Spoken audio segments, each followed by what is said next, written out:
Muy bien. Por si acaso he colgado la clase, está en PDF en el aula virtual también. Ya pueden descargarla. Descarguen su clase, tenganla a la mano.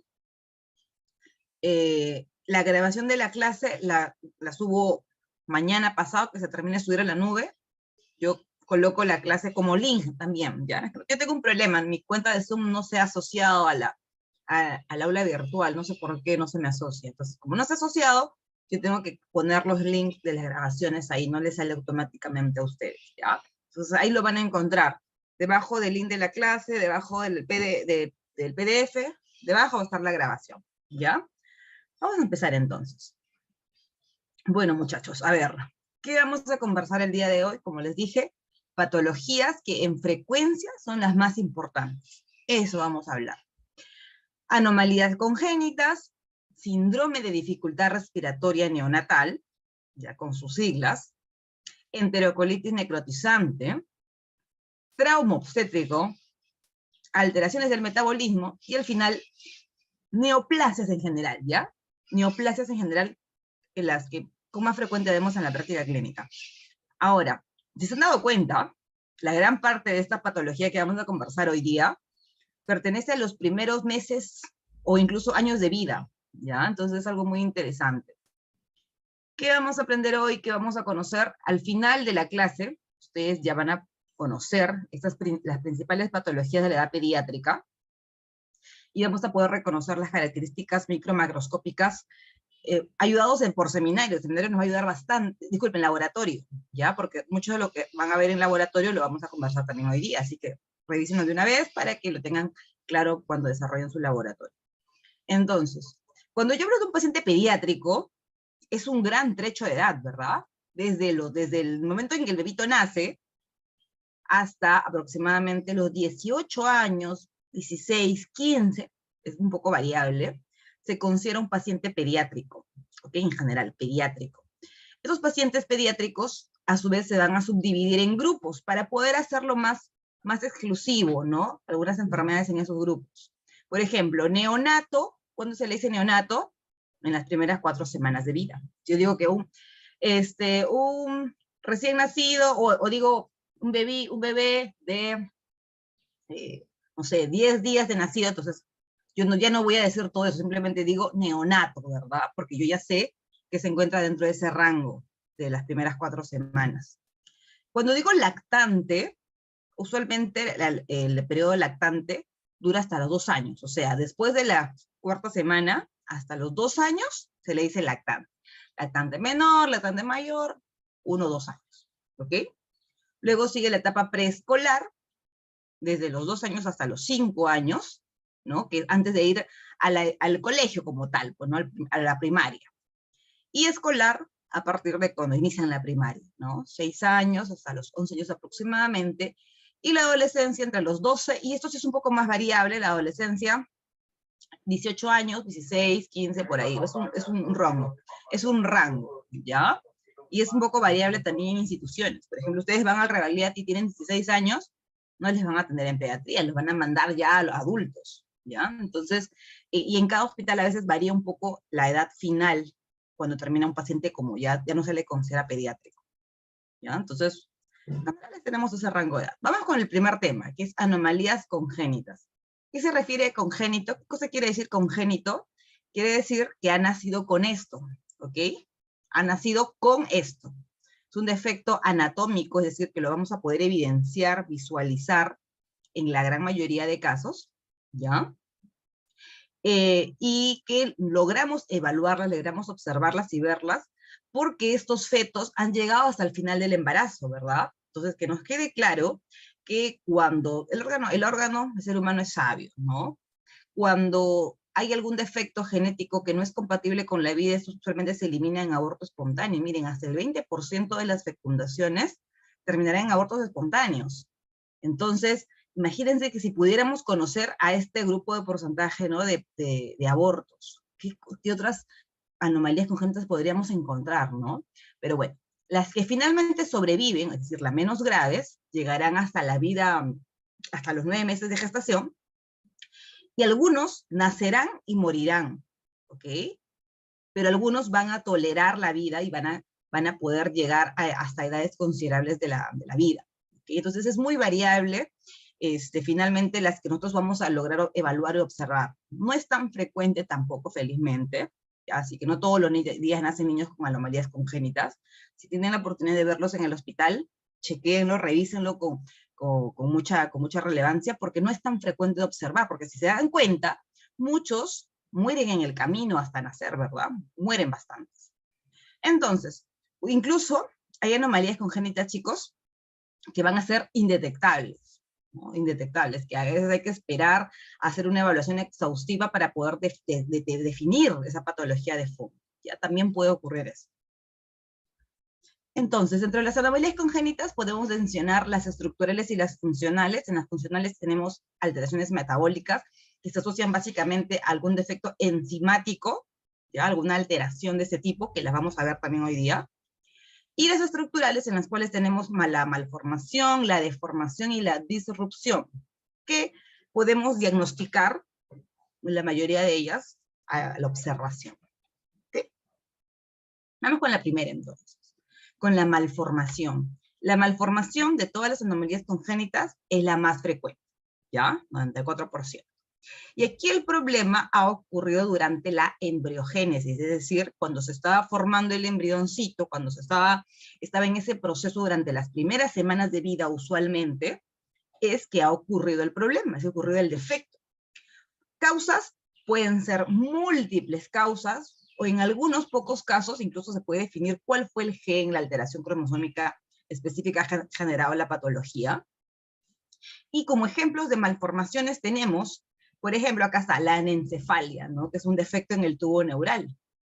Ya sabemos todos que se asocia a niveles de ácido fólico bajos, pero hay pacientes que tienen el ácido fólico normal y van a tener anencefalia. Entonces, como que queda ahí el factor, o la multifactorialidad como posibilidad, ¿ok? Tenemos también, miren, el mielomeningocele acá, el mielomeningocele, que es un defecto en el tubo neural, pero en su parte distal, ya lo sabemos, ¿no? En la cual se expone tanto las o sea, la parte que cubre la médula espinal, ¿no? Se expone, ¿ok? Tenemos la extrofia vesical, que ¿qué cosa es? La falta del cierre adecuado de la vejiga, de manera que, miren, la vejiga sobresale por el abdomen, ¿no? Entonces, todos son problemas en la embriogénesis. Cuando se tenía que formar el embrioncito, se tenía que darle forma adecuada, es que ocurrieron estos problemas, ¿ok? Otra definición son las deformaciones, menos frecuente, 4%. Y aquí el problema ya no estuvo en el desarrollo en la embriogénesis, no.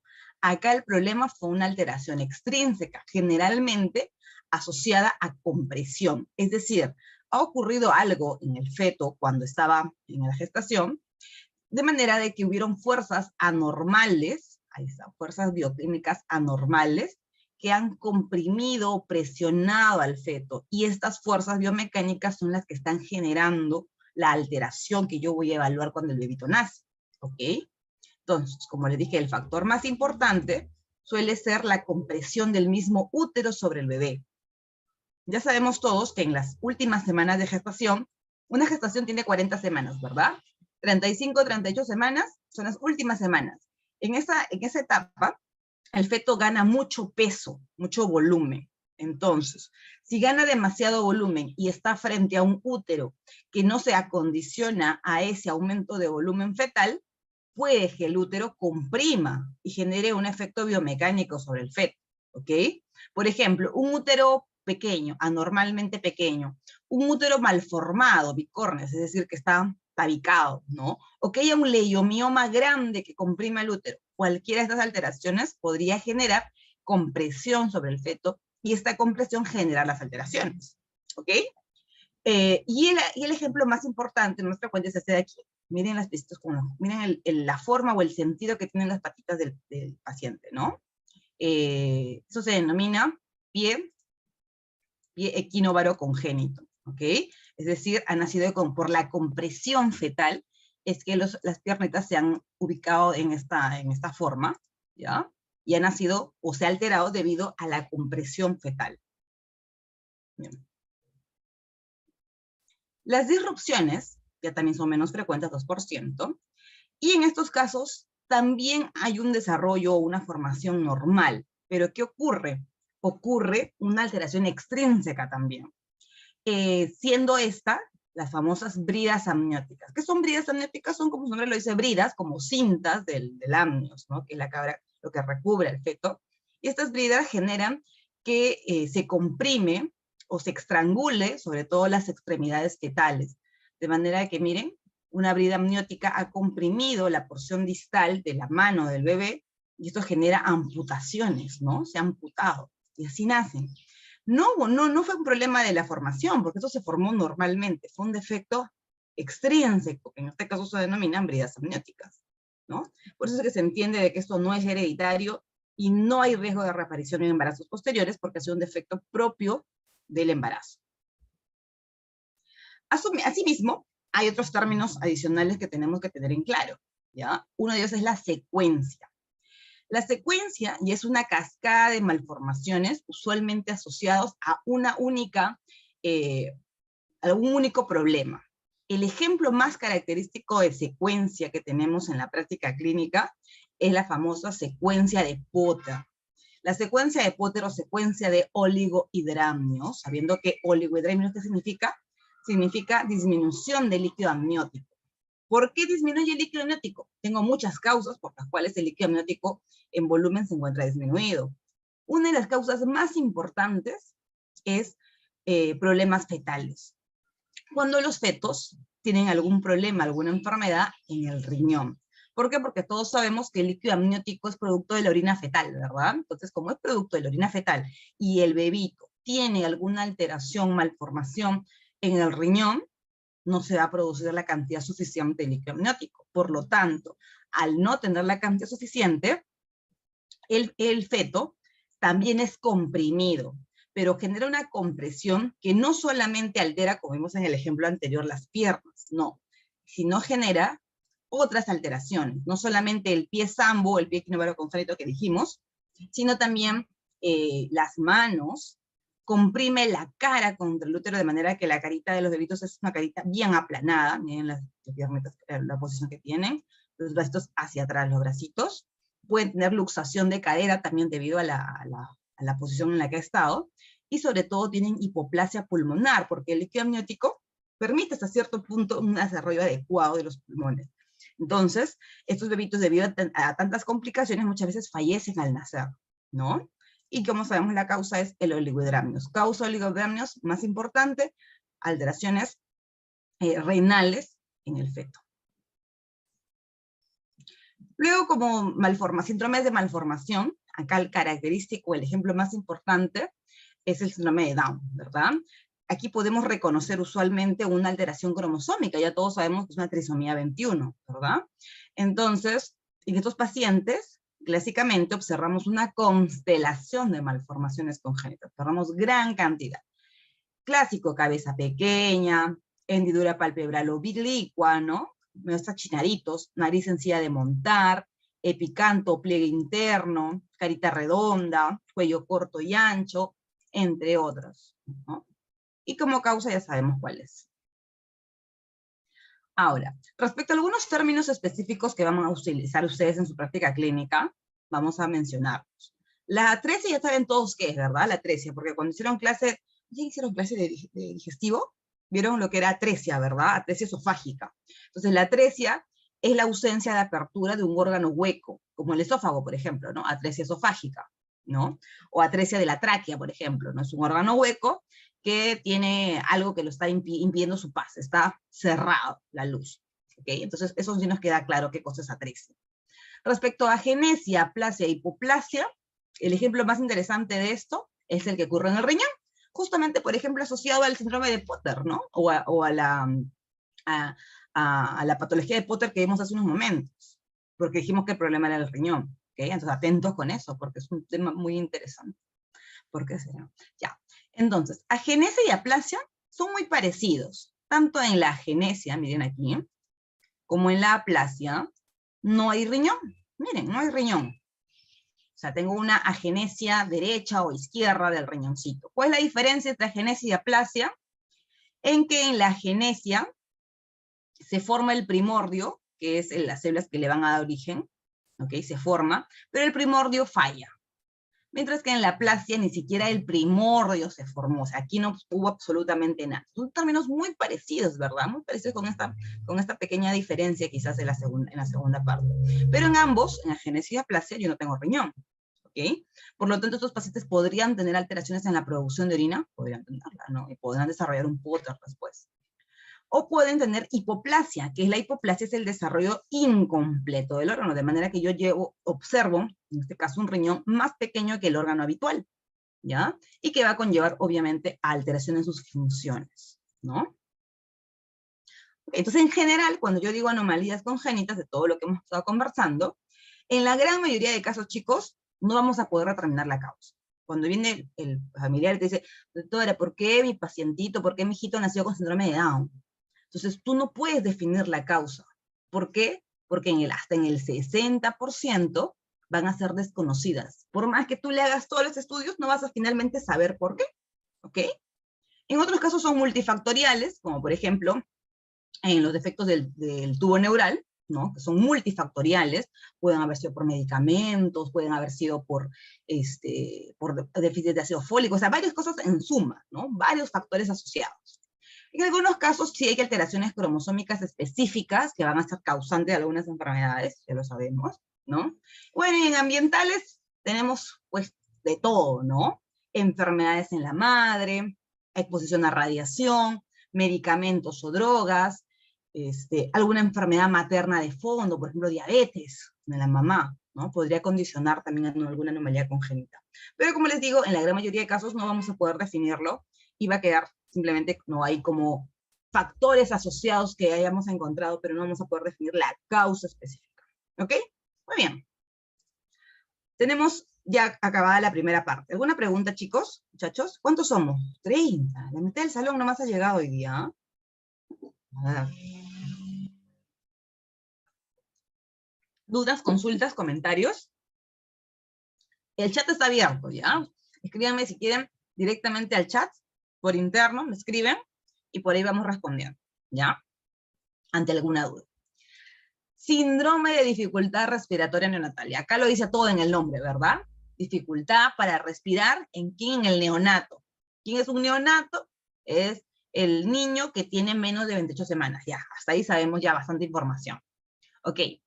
Cuando yo veo o estudio el tema, hay un montón de causas de síndrome de dificultad respiratoria neonatal. Ya, hay varias causas.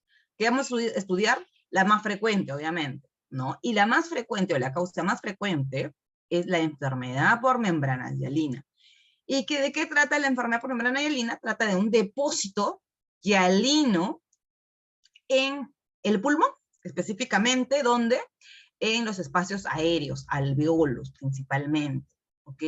Y obviamente el depósito de este material hialino en los alveolos evita, o genera, mejor dicho, dificultad respiratoria, porque no hay intercambio gaseoso adecuado, ¿verdad? Doctora, ¿y es la única causa? No, como les dije, esta es la causa más importante.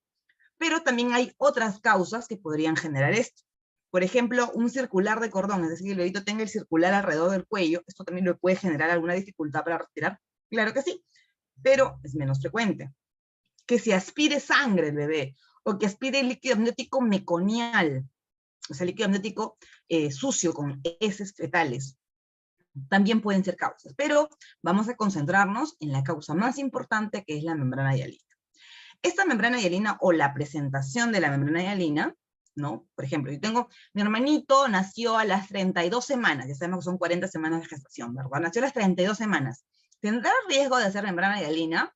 Entonces, ¿cómo lo plantean ustedes? ¿O cómo es que planteamos, según la edad gestacional, según una relación inversa? ¿Qué cosa quiere decir esto? A mayor edad gestacional, es decir, por ejemplo, 37 semanas, 40 semanas, el riesgo de hacer membrana hialina es muy bajo, miren, 1%. A diferencia de eso, si yo tengo 28 semanas de gestación o menos, 30 o 28 semanas, 25 semanas, hasta el 93% de los pacientes pueden desarrollar membrana hialina. Por lo tanto, la relación o para la posibilidad de desarrollar membrana hialina es inversamente proporcional. ¿Ok? ¿Y por qué, doctora? ¿Por qué ocurre esto? ¿Por qué a los bebitos menores de 28 semanas y a los de 40 no.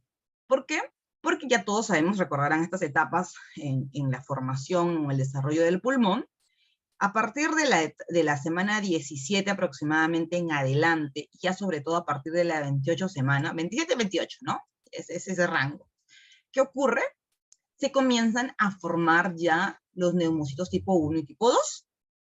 Y estos neumocitos tipo 1 y tipo 2, y sobre todo los 2, que son los responsables de producir surfactante, se encuentran lo suficientemente maduros. Y si están lo suficientemente maduros, tienen cantidades suficientes de surfactante. ¿Para qué? Porque ya todos sabemos que el surfactante, ¿qué cosa es? El surfactante es una capita interna, miren aquí, acá es el neumocito tipo 2, ¿no? Acá está. Y acá que está produciendo surfactante. ¿Qué es el surfactante? Es una película de grasita que se localiza en la superficie interna del alveolo. ¿Y para qué sirve? Sirve para disminuir la tendencia al colapso. Es como un globo. Si tú tienes un globo y está vacío, cuando está completamente sin aire, tú lo presionas, se colapsa, ¿verdad? Se colapsa. Y es difícil poder quitarle el colapso, sacarlo del colapso, es difícil. A diferencia de eso, si tú tuvieras una capa de grasita en su superficie interna, el colapso sería más difícil, ¿verdad? El colapso sería casi imposible, porque la grasa permite fácilmente que este globo se distienda cuando quisiera. Lo mismo, esa es la función que tiene el surfactante en el espacio alveolar, ¿ya? Evita el colapso, porque cuando uno está en inspiración-expiración, el alveolo se colapsa, no se cierra, pero gracias al surfactante rápidamente vuelve a su estado original, se vuelve a distender, ¿ok? Por lo tanto, si yo tengo un paciente que no tiene cantidad suficiente de surfactante, porque sus neumocitos tipo 2 todavía no han madurado, no han producido surfactante en cantidades suficientes, ¿qué tengo? Colapso alveolar, pues tendré colapso alveolar, ¿verdad? Entonces, la falta de madurez pulmonar y por lo tanto deficiencia de surfactante, ¿genera qué cosa? Genera un aumento de la tensión alveolar, genera colapso. Pues. El colapso de los alveolos, ¿cómo se denomina en patología? Atelectasia. Entonces, cuando vean su lámina de membrana hialina, busquen la atelectasia. Obviamente, si tengo un alveolo colapsado, no tendré intercambio gaseoso, no tendré perfusión adecuada, ¿verdad? El paciente comenzará a entrar en hipoxemia. ¿Qué cosa quiere decir esto? Disminución del oxígeno. Obviamente, ¿cómo puede respirar si no hay adecuado intercambio gaseoso? No va a poder respirar ni ventilar adecuadamente. Entonces, si disminuye el oxígeno, aumenta el CO2, y esto genera un cuadro de acidosis, ¿no? Acidosis sistémica en el paciente. Esta acidosis, esa falta de oxígeno genera destrucción del endotelio y el epitelio alveolar, de manera de que estas células se mueren, se destruyen, se juntan, todas forman una masita, y esa masita de fibrina y células muertas es la famosa membrana hialina, que es la que ustedes van a ver en el laboratorio, que es eosinofílica, ¿no? Localizada en la pared alveolar, ¿ya? Entonces, para la síntesis de surfactante o para la madurez pulmonar, la madurez de los neumocitos tipo 2, hay varias hormonas que entran en juego. Ejemplo, insulina, cortisol, prolactina, tiroxina. Hay varias hormonas. ¿Cuál es, por así decir, la más importante o la más interesante de estudiar entre las hormonas encargadas de la maduración pulmonar? Son los corticoides, el cortisol, en general corticoides, ¿ya? Por eso, es que hoy en día, a las pacientes, pónganse ya, el bebé, la paciente está en trabajo de parto, ya, van a hacer el bebé, y tiene 30 semanas. Uy, tú dices, no, el riesgo de hacer membrana hialina es alto, porque tiene pocas semanas de gestación, ¿verdad? A menor tiempo, periodo gestacional, mayor riesgo. Entonces, ¿qué cosa hacemos? Damos a la paciente, a la gestante, corticoides exógenos. Corticoides exógenos, pues en ampollas, ¿ya? Esos corticoides exógenos que vienen en la farmacia, eso. Le inyectamos eso de manera que estimulamos nosotros a los corticoides, que como dijimos es una de las hormonas más importantes en la maduración pulmonar, y con eso podemos disminuir el riesgo de que el paciente haga membrana hialina al nacer. Fíjense, miren qué interesante. Acá está un bebito, un recién nacido con membrana hialina. Obviamente es prematuro, porque como he dicho que es uno de los riesgos más importantes, por eso se le ve tan delgadito, tan flaquito. Miren cómo tiene retracciones costales, ¿no? Porque está teniendo dificultad para poder respirar, está medio moradito en sus manitas, ¿no? Porque está cianótico. Si le tomamos una plaquita de tórax, vamos a encontrar esto en la placa de tórax. Miren acá, ¿qué cosa hay en la placa? Es como que fuera un granular, ¿no? Un granular blanquecino en vidrio esmerilado, vidrio catedral. Eso se encuentra. Bueno, todos son signos, o sea, si yo tengo un recién nacido con estas características o con una radiografía así, mi primera posibilidad, membrana hialina. ¿Por qué lo estaré haciendo hincapié a ese tema, no? Es interesante, ya, ok, porque es interesante. Entonces, como dijimos, para evitar que mi paciente haga membrana hialina, porque obviamente nadie quiere eso, pongan que están en su serum, pues, en el fin del mundo, y el evito van a ser las 30 semanas. Entonces, ¿qué hacemos? En mi inicio, cuando tengo una paciente en trabajo de parto, ¿no? Y que ya es, probablemente se dé en las próximas horas el trabajo de parto, lo que hacemos es inducir, ¿no? Artificialmente los corticoides mediante la administración a la madre. Ya, se le inyecta a la mamá corticoides intramusculares y estos aceleran la maduración fetal. Pero ¿qué pasa, doctora, si ya el bebito nace? Pues ya, no le pude madurar el pulmón y nació a las 28 semanas.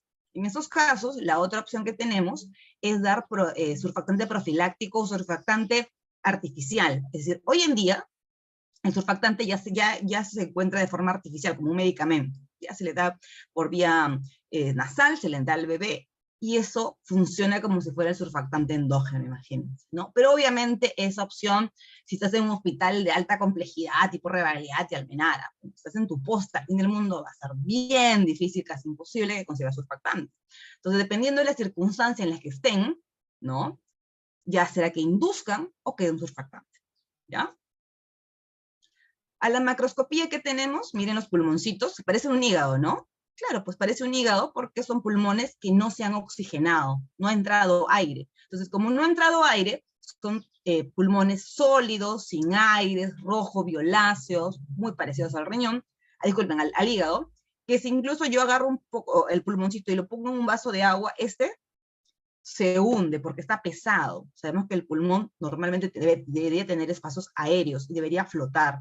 En estos casos, se hunden en el agua, quiere decir que no flotan, por lo tanto están sin oxígeno o sin aire dentro de ellos. Y en la microscopía lo que ustedes van a observar, los espacios alveolares colapsados, atelectásicos, porque yo no veo espacios alveolares acá, no deberían estar ahí los espacios alveolares, no los estoy viendo, están completamente colapsados. Y obviamente veo a las membranas hialinas, que está aquí, miren, ahí está. Una membrana hialina eosinofílica, quiere decir rosada, ¿verdad? Que tapiza bronquiolos respiratorios, conductos alveolares, alveolo. Tapiza todo eso. Obviamente, eso hace imposible la ventilación adecuada. ¿Y qué cosas son las membranas hialinas? Dijimos, es un conglomerado entre fibrina, que son células inflamatorias, y neumocitos tipo 2 muertos. ¿Ya? Bien, ¿qué tal hasta ahí? Ya con este segundo tema de síndrome de dificultad respiratoria. ¿Cuántos somos ya? No hemos aumentado. Estamos en 33. Seguimos en 30 y tantos. Pensé que llegaríamos a los 40. Siguiente patología. Enterocolitis necrotizante. Esta patología, similar a la anterior, también es frecuente en pacientes prematuros. Imagínense. Otra patología asociada a la poca edad gestacional en la mamá, ¿no? Entonces, y su incidencia es lo mismo, inversamente proporcional. ¿Qué cosa quiere decir esto? Que a menor semanas de gestación, 28, 30, mayor riesgo de hacer enterocolitis necrotizante. También se asocia al bajo peso, un peso menor a 1.500 gramos al nacer. Un bebito normalmente cuando nace a término, 40 semanas, debe de pesar más de 2,5 kilos. Si yo tengo 1,5 kilos, nada más imagínense, pues, ¿qué es eso? Un pollo, ¿no? Un pollo. Entonces, eso también es un riesgo. Obviamente, a menor peso es porque usualmente son prematuros, ¿ya? Entonces va de la mano con eso. Causa el enterocolitis necrotizante multifactorial.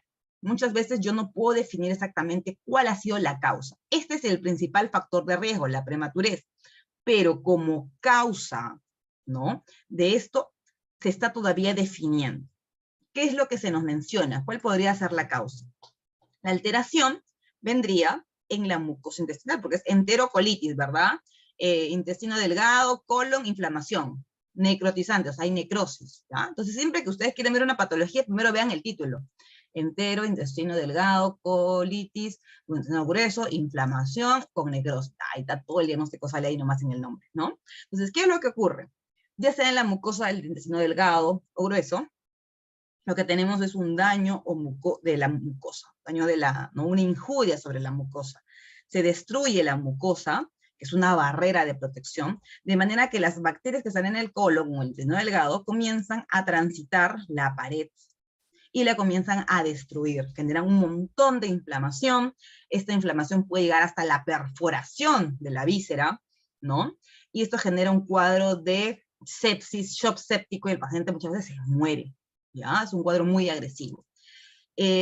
También se observa asociación con el hecho de dar fórmulas, ¿no? Las fórmulas, pues leche en fórmula, muy tempranamente, sobre todo en pacientes prematuros. Un paciente prematuro y que además le dan fórmula a las pocas horas de haber nacido, también podría haber mayor riesgo, ¿ya? También podría haber mayor riesgo de enterocolitis necrotizante.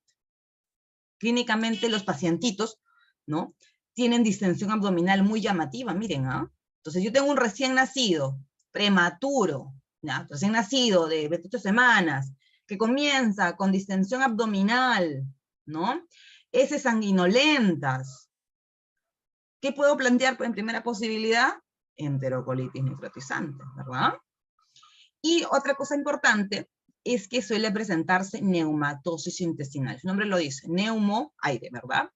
Presencia de aire en el intestino. ¿Pero exactamente en dónde? En la pared del intestino. Miren esta imagen de acá. Vamos a cerrar eso para acercarme un poquito. Ahí está. Miren aquí. ¿Ven cómo hay un hilo acá negrito que está dibujándose? Eso quiere decir que el aire ha ingresado a la pared del intestino. Eso es neumatosis intestinal. Si yo veo neumatosis intestinal, primera posibilidad, enterocolitis necrotizante también, ¿ya? Entonces el ingreso del aire a la pared del intestino delgado es obviamente patológico. Y ahora vamos a verlo también en la histopatología para que nos quede claro, ¿ah? Entonces es una patología realmente que tiene una alta mortalidad fetal, ¿no? Hay que operarlos, imagínense, pues un bebito de 1,5 kilos, 2 kilos, entrarlos a las operaciones y todo el riesgo y todo, de verdad que es muy complicado a veces tratarlos y muchos fallecen, ¿no? ¿Dónde se afecta? Dijimos, ilion terminal, ciego, colon derecho, con mayor frecuencia. Miren el intestino del bebito, friable, congestivo, ¿no? De aspecto necrótico, edematoso, miren cómo brilla, ¿no? Y en la microscopía encontraremos necrosis. Pues necrosis, ya todos recordamos las láminas de laboratorio que vimos necrosis, ¿no? Intestinal. Lo mismo, necrosis, de manera que se destruye la mucosa, la submucosa, la serosa, puede haber incluso destrucción de toda la pared, es una perforación transmural. Y miren, ¿te acuerdas que dijimos que había neumatosis? Acá está, pues miren. Aire, ¿qué haría un espacio transparente de aire en la pared del intestino? Eso es neumatosis, pues, en el contexto de una enterocolitis necrotizante. Muy bien, ¿preguntas? ¿Preguntas? Ya. Siguiente patología. ¿Se dan cuenta que la gran mayoría son patologías del neonato? Sí, ¿no? Sí, la gran mayoría son patologías del neonato. Siguiente patología, trauma obstétrico. Vamos a hablar de esto que es muy interesante. Cuando hablamos de trauma obstétrico, es decir, trauma, es decir, hay un evento fortuito asociado al parto obstétrico, ¿ya? Asociado al parto. Entonces, ¿por qué ocurre esto? ¿Por qué le genera un trauma al bebé durante el parto, durante el proceso del parto? Es usualmente asociado a fuerzas mecánicas, es decir, algo estamos haciendo, generando de repente mucho esfuerzo mecánico, compresión, tracción, y eso está generando lesión o daño en el producto, en el bebé, en el feto, ¿ya? Principales causas por las cuales uno tendría que forzar o traccionar o comprimir al feto. Si tengo una mamá que es primípara y encima de talla baja, pónganse una mamá que tiene un bebito que pesa 4 kilos y mide 1,30 m, pues. ¿Cómo va a salir? Bien difícil que salga, ¿no? Entonces, bueno, saldrá finalmente, pero eso va a generar que quizás tengamos que traccionar con mucha fuerza al bebé. Eso puede generar un trauma en el bebito. ¿ya? O pónganse un parto que dura demasiado tiempo. Un parto habitualmente debe durar 12 horas, ¿ya? Aproximadamente. Pero pónganse que está en trabajo de parto ya 24, 30 horas. Imagínense al pobre bebé ahí siendo comprimido por el útero, por las contracciones uterinas. Entonces eso también podría generar algún efecto compresivo y de tracción, ¿ok? O el bebito está viniendo en posición de nalgas, está viendo con las piernitas primero. Eso es un parto muy difícil también por esa posición, ¿ya? O de repente es un bebé macrosómico. ¿Qué es macrosómico? Es un bebito que pesa más de 4 kilos, ya va lo contrario del bajo peso, ¿ya? Entonces es un bebé de 4 kilos, y la mamá mide 1,20 m, 1,30 m, imagínense. Va a ser muy difícil, entonces vamos a tener que traccionar con mucha fuerza al bebé durante el trabajo de parto, ¿verdad? Entonces, cuando hablamos de estas alteraciones, o de estos traumas, hay traumas en todos lados, miren. Traumatizamos cabeza y cuello, podemos alterar o lesionar nervios, huesos, lesiones intraabdominales o tejidos blandos, ¿no? Miren, podemos hasta generar una ruptura de hígado, vaso, ¿no? O podemos fracturar clásicamente la fractura de la clavícula, porque el bebito no sale, y hay que fracturar la clavícula para sacarlo, imagínense. O podemos generarle lesiones, cortes, ¿ya? ¿Qué es lo más frecuente de toda esta lista? Lo más frecuente son las lesiones de cabeza y cuello. Obviamente porque es lo primero que sale, ¿verdad? Lo primero que recibimos en los trabajos de parto. Entonces, con mayor frecuencia, lo más importante son las de cabeza y cuello. De toda esta lista solo vamos a estudiar 2 nada más, y vamos a tratar de diferenciarlas. ¿Cuáles? El caput succedaneum y el cefalohematoma. Es decir, nos concentramos solamente en esas 2, ¿ya? ¿Cuál es la diferencia? Porque tanto en el caput y en el cefalohematoma son afecciones en la cabeza del bebé. Bueno, la diferencia es, en primer lugar, la localización. El caput sucedáneo, y esto es recontra frecuente, cuando tengan su hermanito, su bebito, sus pacientitos en el serum, que los reciban, casi todos hacen caput sucedáneo. Felizmente el caput es una alteración sumamente benigna que se resuelve espontáneamente. Es la acumulación de líquido o sangre también subdérmico, subcutáneo, es decir, debajo de la piel. O sea, está en la superficie nada más, debajo de la piel. ¿Ya? Entonces el caput sucedáneo es subcutáneo, mientras que el cefalohematoma tiene una localización subperiósteo, es decir, por debajo del periósteo. Eso es importante, ya vamos a verlo mejor. Acá, en el caput tenemos una acumulación serosanguinolenta, pero que no tiene nada de asociación con el hueso. ¿Por qué? Porque su localización es subcutánea, está simplemente debajo de la piel nada más. Y eso solamente está asociado, ¿no?, a trabajos de partos prolongados. El bebito nace con una cabecita así como un conito, ¿no? Una cabecita alargadita, ¿ya? Que si bien es un alargamiento mal definido, porque no va a tener bordes, porque no es un tumor, porque no tiene bordes, ¿no? Es simplemente la presencia de líquido ahí, es edema. Y miren, cuando yo presiono la cabecita del bebé, se le hace un huequito. Eso es edema, ¿verdad? Eso es edema. Usualmente se extiende cruzando las suturas, porque la afección ocurre en toda la cabecita de forma simétrica, ¿no? Toda la cabecita de forma simétrica, pasa las suturas, y genera edema cuando yo lo presiono. Se puede ver la fovea que deja, ¿no? El espacio que deja. A diferencia de eso, el cefalohematoma dijimos que es de localización subperióstica, es decir, pegada al hueso. Y acá, usualmente, para que ocurra el cefalohematoma, el trauma ha tenido que ser mucho más fuerte, más potente. Por ejemplo, que se nos cayó el bebé cuando salió, pongamos, ¿no? Entonces, esta sí requiere mayor seguimiento, mayor manejo, ¿ya? No es tan sencillo como el caput, que es recontra frecuente, ¿no? ¿Ya? Porque incluso hasta el 20% están asociados a fracturas, imagínense. Entonces, requiere mayor seguimiento, mayor control, ¿verdad?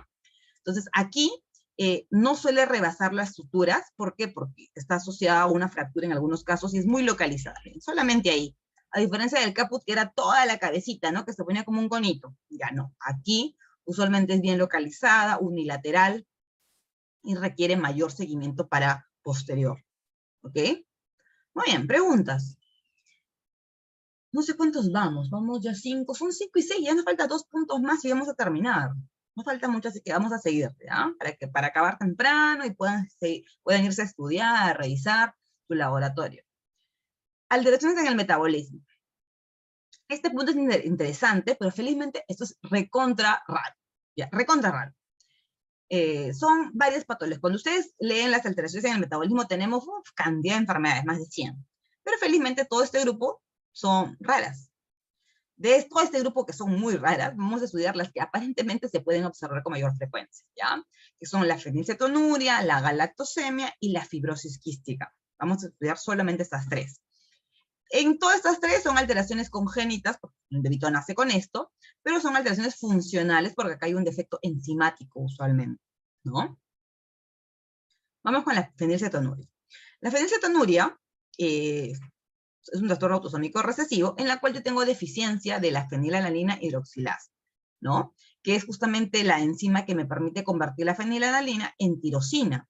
Y esa tirosina tiene, entre muchas cosas importantes en función, por ejemplo, darle melanina a la piel, ayudar a la formación de tiroxina. Imagínense qué importante es esa tirosina, ¿no? Muy importante. Entonces, si yo no tengo esta enzima, mi fenilalanina, se quedará como fenilalanina en cantidades descomunales en el sistema, en el bebé, y se comenzará a acumular, y esa acumulación genera discapacidad intelectual grave. ¿Por qué?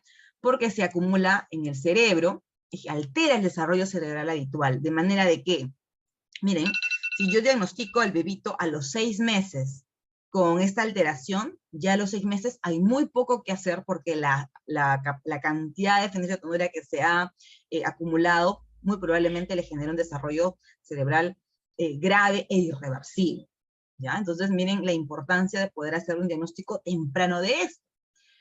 Usualmente, además de esta alteración grave intelectual, puede haber convulsiones, obviamente alteraciones en la pigmentación de la piel, ¿no? Un olor a moho, la fenilcetonuria en cantidades muy elevadas tiene un olor a moho, ¿no? A humedad muy característico. Y problemas en la piel también, ¿no?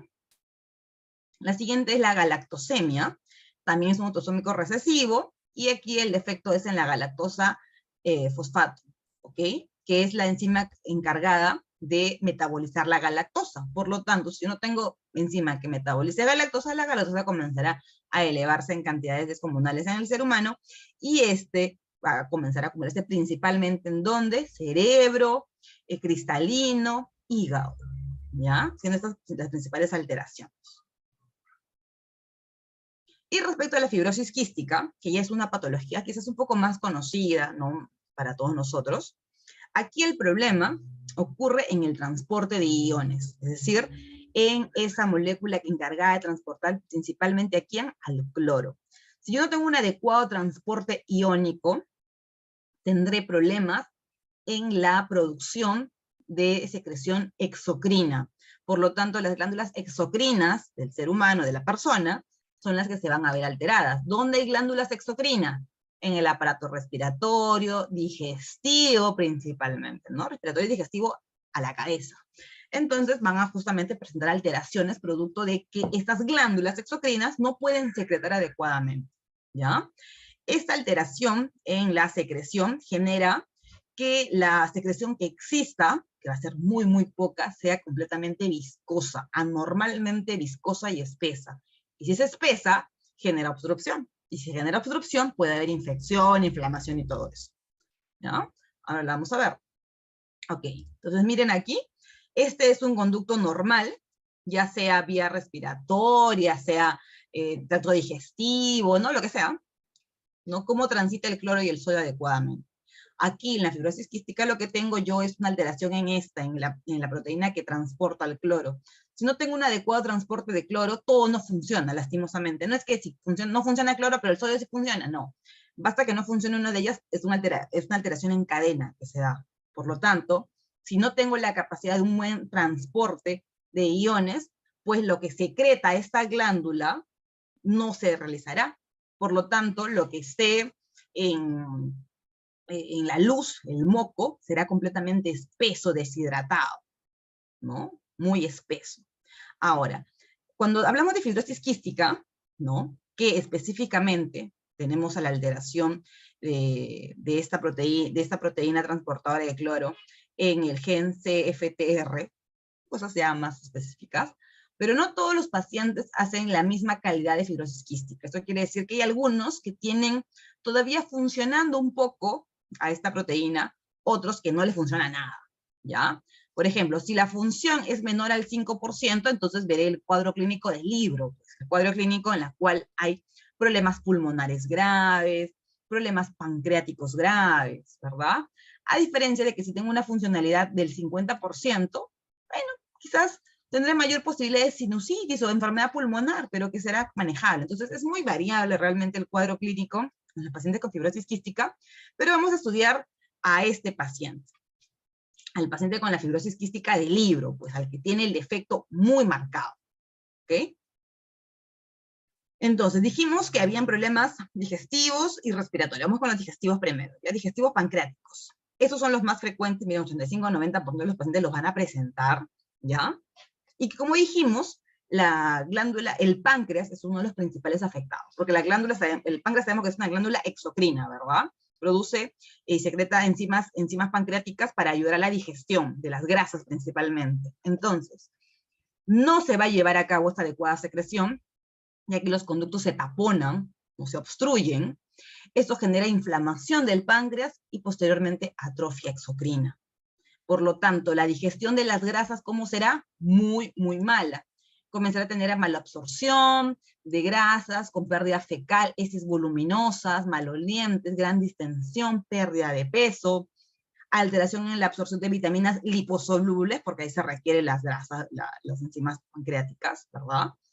Hipoproteinemia, diarrea, ¿no? Y obviamente como se destruye el páncreas exocrino, que está adyacente al exocrino, al endocrino, disculpen, muchos de los pacientes hacen también además diabetes, hacen diabetes mellitus, ¿no? Ok, ahora, un cuadro clínico muy característico, sobre todo en los recién nacidos que tienen fibrosis quística, es que estos pacientitos no pueden liberar el meconio. ¿Saben qué es el meconio? Que son las heces fetales, ¿verdad? O sea, las primeras heces que elimina el bebé cuando nace, que son heces verdosas, oscuras, que seguro le han visto en sus familiares, en sus pacientitos, esas se llaman heces meconiales, son heces muy oscuras, verdosas oscuras, como el petróleo, ¿ya? ¿Qué pasa con estos bebés debido a que tienen esta alteración digestiva, ya que no hay un adecuado metabolismo, no hay un adecuado peristalsis y todo esto? Ese meconio se hace espeso, duro, de manera que hacen cuadros obstructivos debido a eso. Eso se llama ilio meconial. Ilio quiere decir que se paraliza el intestino. ¿Por qué? Por el meconio espeso. A nivel del hígado, también que sabemos que el hígado tiene una parte exocrina, pues se puede generar cirrosis.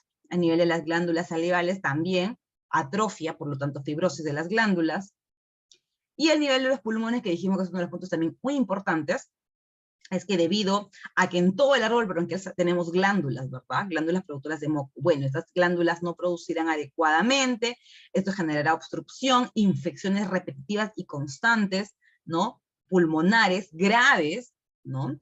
Y que además pueden acompañarse de abscesos pulmonares y asociado a gérmenes que son muy, muy agresivos. Estafilococcus aureus, Haemophilus influenza, pseudomonas. Por ahí hay una película, no me acuerdo, en Disney creo que está, de dos chicos que tenían fibrosis quística y que no se podían ni siquiera tocar, ¿no? Porque tienen qué cantidad de gérmenes cada uno de ellos, que el hecho de infectarse o coinfectarse los podría llevar a la muerte, porque las infecciones pulmonares son severas, severas, severas. Muy bien, un dato adicional Creo también. Que no te entiendo. Ay, disculpe. Un dato adicional también es la existencia de azospermia e infertilidad en los varones, ¿ya? Miren, hasta el 95% de los pacientes que llegan a la edad adulta son infértiles. ¿Por qué? Por ausencia congénita de los conductos deferentes. ¿Ya? Entonces, que nos generando una azospermia. ¿Qué cosa es azospermia? La ausencia de espermatozoides en el semen, ¿no? Entonces, podría explicarnos eso también. Ok. Pregunta, oye, hemos venido 30 nada más, ¿no? Pues voy a pasar lista hoy día entonces, ¿ya? Voy a pasar lista porque si vienen más de la mitad del salón, ya la podemos dejar, ¿no? Y le podemos presentar a todos, pero hay que valorar el esfuerzo que han hecho todos ustedes por venir a clase hoy día. Muy bien. Tumores y pseudotumores, básicamente tumores, neoplasias, ¿no? Proliferación de células. Tumores benignos, ya lo vieron en laboratorio, genial, neoplasias benignas, se lo han visto en seminario también, ¿no? Lo más frecuente en pacientes pediátricos, los famosos hemangiomas cavernosos, hemangiomas capilares, siendo los capilares los más frecuentes, zona de localización más frecuente, piel de la cara, cuero cabelludo, son masas rojizas, azuladas, planas, medias elevaditas, quizás irregulares, que suelen desaparecer de forma espontánea, no hay más problema. Aquí no hay mucho problema. Vamos acá, en las neoplasias malignas. ¿Ya?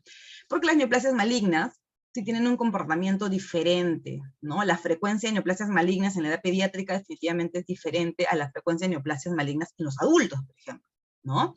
¿Cuál es la neoplasia maligna más frecuente en la edad pediátrica? Son las leucemias, es decir, las neoplasias del sistema hematopoyético. A la cabeza, las leucemias. La neoplasia maligna más frecuente son las leucemias. ¿Qué le siguen? Neoplasia del tejido nervioso, o sea, en el cerebro, o también neoplasias derivadas de células como las células del sistema simpático, localizadas en la médula suprarrenal, retina, neoplasia de tejidos blandos, como el hueso, por ejemplo, osteosarcoma, condrosarcoma, y neoplasias en los riñones. De todas estas neoplasias que pueden tener en la edad pediátrica, la leucemia definitivamente es la que causa la mayor cantidad de muertes, porque es muy agresiva y muy difícil de tratar en muchos casos. Muy bien. Ahora, cuando veamos neoplasias en la edad pediátrica, se van a dar cuenta que muchas de ellas, en su descripción, tienen el sufijo blastoma. Por ejemplo, nefroblastoma, hepatoblastoma, neuroretina, todo blastoma, blastoma. ¿Por qué, doctora? ¿Por qué estos blastomas se ven tan frecuentemente en los pacientes pediátricos y no en los adultos? Porque estos blastomas me están mencionando que son neoplasias malignas, ¿ya? Pero que tienen una estirpe muy indiferenciada, muy primitiva, ¿ok? Cuando yo veo el sufijo blastoma en el diagnóstico de una enfermedad, tengo que tener en cuenta de que es una neoplasia maligna, muy primitiva, y probablemente en un paciente pediátrico, ¿ya? O sea, que yo vea un nefroblastoma en un adulto, prácticamente imposible, ¿ya? Entonces, cuando yo vea estos tipos de diagnósticos, tengo que rápidamente localizarme en el paciente de edad pediátrica, ¿ya? Algo característico es que a veces son bien difíciles de poder diferenciar unas con otras, ¿ya? No es tan fácil, porque en todas estas de aquí aparecen células redondas, pequeñas y azules. Es difícil, ya. Ahora van a verlo mejor, ¿ya? Esto lo van a ver también en el laboratorio, y ahí lo van a poder diferenciar sobre todo dos de ellas. Miren, de acuerdo a los rangos de edad que dijimos, ¿no? Definitivamente la leucemia a la cabeza es la neoplasia maligna más frecuente, y en los menores de 4 años tengo que tener los famosos blastomas que dijimos, retino, neuro, Wills, que también es un nefroblastoma, hepatoblastoma, ¿no? Y acá también el segundo grupo, leucemia, neuroblastoma también, y las demás ya son un poco menos frecuentes. Vamos a hablar del neuroblastoma. El neuroblastoma ustedes lo van a ver en laboratorio, ya, así que atentos con ello. El neuroblastoma se origina de las células primordiales de la cresta neural. ¿Dónde hay cresta neural? En los ganglios simpáticos y en la médula suprarrenal. Por lo tanto, un neuroblastoma puede presentarse en cualquiera de estos dos órganos. Ahora, si bien hemos dicho que la neoplasia más frecuente en los pacientes pediátricos es la leucemia, pero si se dan cuenta, la leucemia es una neoplasia líquida, ¿verdad? No hay tumor. En la leucemia no hay tumor. La leucemia es una neoplasia líquida que está en la sangre, en la médula ósea. Si yo hablo de neoplasias sólidas, una de las más frecuentes en el abdomen es el neuroblastoma. Por lo tanto, tengo un paciente con una tumora pediátrico, con una tumoración intraabdominal, que todavía no sé qué cosa es, ¿puedo plantear un neuroblastoma? Claro que sí, porque por frecuencia es una de las más importantes. Edad promedio, 18 meses de diagnóstico, ¿ya? Y se suelen asociar a esta mutación del ALK. Como son neoplasias malignas, miren, acá está el riñón, bueno, lo que queda del riñón, ¿no? Acá debe estar la suprarrenal, pero ya no está, porque la suprarrenal ha sido reemplazada por una tumoración grisácea con necrosis, hemorragia, que destruye al pobre riñón. Bueno, la suprarrenal ya la destruyó, está destruyendo ahora el riñón, ¿no? Y esto obviamente va a generar una masa intraabdominal, ¿no? Va a generar una masa intraabdominal. En un niño de 18 meses, fácil de poder palpar, de percibir que hay una masa, porque son pequeños todavía los niños. Y como dijimos, a la microscopía tenemos una proliferación de células pequeñas, redondas y azules, que son células muy primitivas, ya miren, un montón en sábanas. Y algo característico es que se forman estas estructuras, ¿no? En forma de pseudo rosetas, le decimos, de Homer-Reich. Ya, la pseudo roseta de Homer-Reich es una disposición muy, muy interesante, ¿no? Muy bonita y muy característica que nos ayuda a diagnosticarlo más rápido. Son neoplasias agresivas, por eso es que estas células redondas y azules van a estar hipercromáticas, va a haber mitosis también dentro de ellas, ¿no? La otra neoplasia maligna que vamos a conversar y vamos a tratar de diferenciar de la anterior es el tumor de Wilms o nefroblastoma. Ahora, si yo tengo un paciente con un tumor renal pediátrico, mi primera posibilidad, tumor de Wilms, ¿ya? Entonces no confundamos intraabdominal, que me habla de todo el abdomen, que yo debo plantear neuroblastoma, y hablamos de tumor de Wilms que yo planteo cuando sola está en el riñón, ¿ya? Miren acá, riñoncito, bueno, lo que queda del riñón, y una masa acá que está destruyendo y comprimiendo.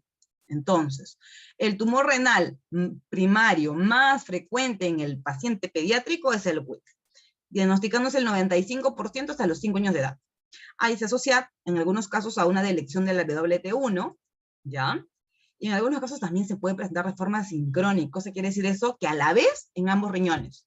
Un tumor en el riñón derecho, un tumor en el riñón izquierdo. O metacrónica de repente. Un tumor en el riñón derecho, lo opero, y después de 3, 4 años aparece en el riñón izquierdo. Eso es metacrónica. Imagínense, también puede ocurrir. El origen, las células precursoras o los restos nefrogénicos que dije.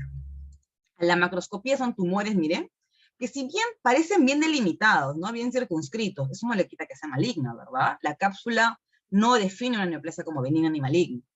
Si bien tiene bordes delimitados, está destruyendo al pobre riñón. Eso quiere decir que tiene un comportamiento maligno, ¿no?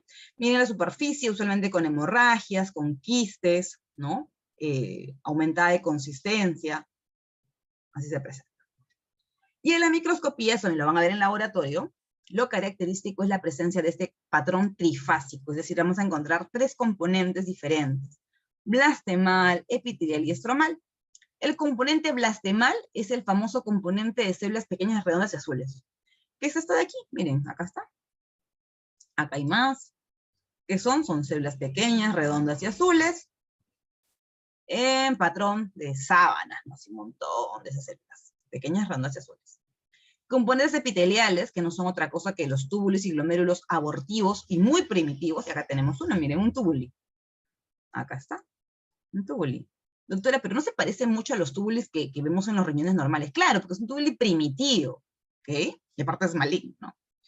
Y el componente estromal, que es lo que está en el intersticio principalmente, que es todo esto alrededor, que son fibroblastos, podemos encontrar músculo esquelético, grasa, hueso, cualquier componente estromal o mesenquimal, que es lo mismo, ¿ok? La malignidad de ese tumor, ¿quién lo da? Lo da el componente blastemal, la malignidad. ¿Cómo se presenta un niño con un tumor en el riñón? Usualmente una masa abdominal unilateral grande que deforma y que atraviesa la línea media, y puede asociarse a hematuria, dolor abdominal y cuadros de obstrucción intestinal porque es una gran masa intraabdominal, ¿verdad? Muy bien. Y con eso hemos terminado, creo. Uy, sí, terminamos.